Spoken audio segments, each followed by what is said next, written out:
Mafanikio ni jambo ambalo kila mtu analitamani, lakini sio kila mtu yuko tayari kulipa gharama inayohitajika ili kupata hayo mafanikio. Mafanikio yanahitaji tabia na misingi ambayo mtu anaishi nayo kila siku. Msingi wa kwanza ni bidii. Watu wengi wanataka matokeo makubwa, lakini hawataki kuweka juhudi zinazolingana na hayo matokeo. Bidii ndiyo inayogeuza uwezo ulionao kuwa matokeo unayoyataka. Usipime bidii kwa uchovu unaotokana na kazi uliyoifanya. Ipime bidii yako kwa maendeleo yanayotokana na juhudi zako. Jiulize kila siku, kile unachokifanya leo kinakusogeza wapi? Usisubiri ujisikie kufanya kazi ndipo uifanye. Hisia huwa zinabadilika, lakini malengo yanahitaji kujitoa. Kuna siku utakuwa na nguvu na kuna siku nyingine utakuwa umechoka. Kuna siku utapata matokeo na kuna siku nyingine utaona kama hakuna kitu kinachoendelea. Hapa ndipo bidii inapokuwa muhimu zaidi. Jifunze kufanya kazi hata wakati ambao hakuna anayekupongeza wala kukutia moyo. Msingi wa pili ni mwendelezo. Mafanikio yanahitaji mtu awe tayari kurudia kufanya mambo kwa muda mrefu. Matokeo mengi makubwa huwa yanajengwa kwa vitu vidogo vinavyorudiwa mara kwa mara. Usidharau hatua ndogo. Msingi wa tatu ni uvumilivu. Dunia ya leo imewafanya watu wengi wajenge tabia ya kutaka mafanikio ya haraka bila kujua kila mafanikio yana mchakato wake. Kuna mambo yanahitaji muda ili yakue na kuwa imara zaidi. Uvumilivu haimaanishi usubiri mambo yabadilike bila kufanya kitu chochote. Ujuzi unaojenga leo unaweza kukusaidia miaka ijayo. Maarifa unayoyapata sasa yanaweza kukufungulia fursa baadaye. Kazi unayoifanya leo inaweza kuwa msingi wa jambo kubwa kesho. Usikubali kuchelewa kwa matokeo kukufanya uache kujenga misingi imara. Msingi wa nne ni nidhamu. Tamaa inaweza kukufanya uanze, lakini nidhamu ndiyo inayokufanya uendelee. Unaweza kutamani kupata faida nzuri, lakini kama huna nidhamu ya kufanya biashara, kutimiza majukumu yako kwa wakati, hiyo tamaa ulionayo haitakusaidia kitu chochote. Nidhamu inaanzia kwenye mambo madogo ambayo watu wengi huwa wanayapuuza. Mtu anayejifunza kujitawala kwenye mambo madogo anakuwa na uwezo mkubwa zaidi wa kujitawala kwenye mambo makubwa.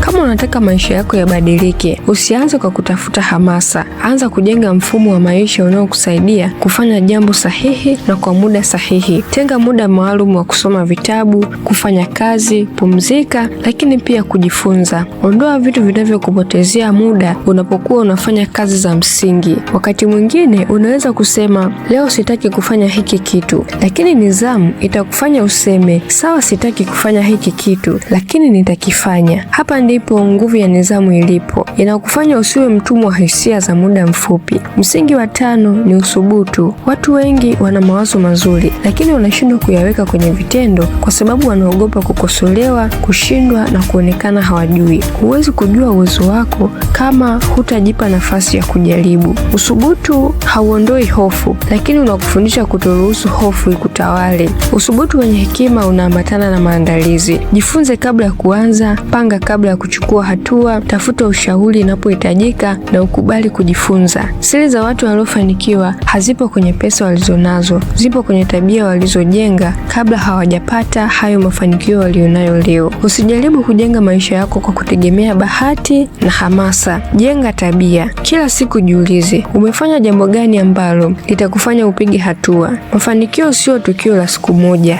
ni matokeo ya tabia ambazo zinafanywa kwa muda mrefu. Ukiweka bidii kwenye kazi yako, ukaendelea kuifanya bila kukata tamaa, ukawa mvumilivu, ukajenga nidhamu na kuwa na uthubutu wa kuchukua hatua, utaanza kujijenga kuwa mtu mwenye uwezo mkubwa wa kufikia malengo yake. Usitafute maisha yenye mafanikio, jijenge kuwa mtu anayeweza kuyabeba hayo mafanikio.